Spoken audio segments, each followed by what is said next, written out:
Sa ikalawang araw ng pangangampanya, sa Bohol naman bumisita ang mga kandidato ng United Nationalist Alliance o UNA.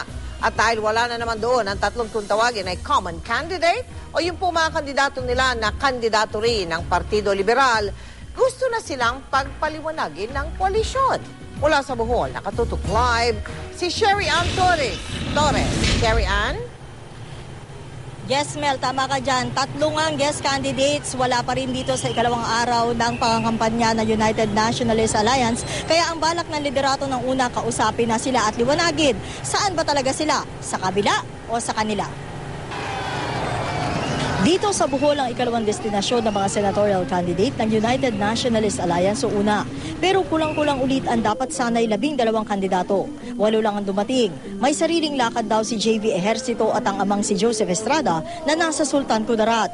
Kasama sa Bohol ang dalawang UNA leader na sina Vice President Jejomar Marbinay at Senate President Juan Ponce Enrile at ang mga kandidatong sina Ernesto Maceda, Richard Gordon, Gringo Honasan, Mig Zubiri, Tingting Huangco, Mitos Magsaysay, Jack Enrile at Nancy Binay.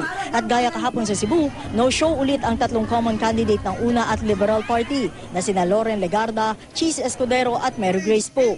Kaya naman aaksyon na ang liderato ng UNA. Ipapatawag na raw nila ang tatlong guest candidate para hanggat maaga maliwanagan na kung ano ang plano nila at kung saan ba sila sasama talaga.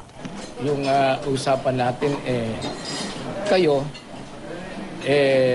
one, guest candidate. Second, sasama kayo paminsan-minsan sa showbiz namin. Base sa sagot daw ng tatlo ang desisyon kung ano ang gagawin sa kanila ng UNA. Ayon kay Zubiri, sa Executive Committee meeting ng UNA, hindi pumayag ang koalisyon sa gusto ni Escudero na via video conference siya lumabas.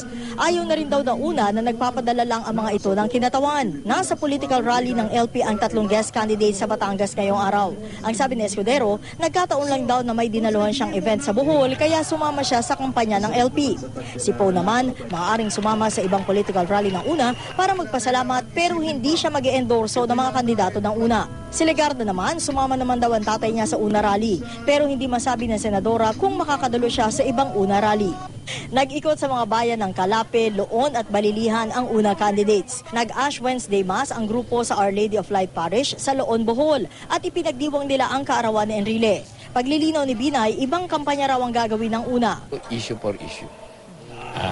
Bawa, yung sinasabi dun sinasabi sa customs, yung mga graft and corruption. Basta yung mga nangyayari. Pero wala personal. Mel, bago mag-alas 4 ng hapon, natapos na yung campaign activity dito ng United Nationalist Alliance. Pero dahil Valentine's Day bukas, nag-request sila sa liderato ng UNA na wag muna sila magkaroon ng campaign activity simula bukas hanggang sa linggo para raw makasama nila ang kanilang mga mahal sa buhay. Mel? Maraming salamat sa iyo, Sherry Ann Torres.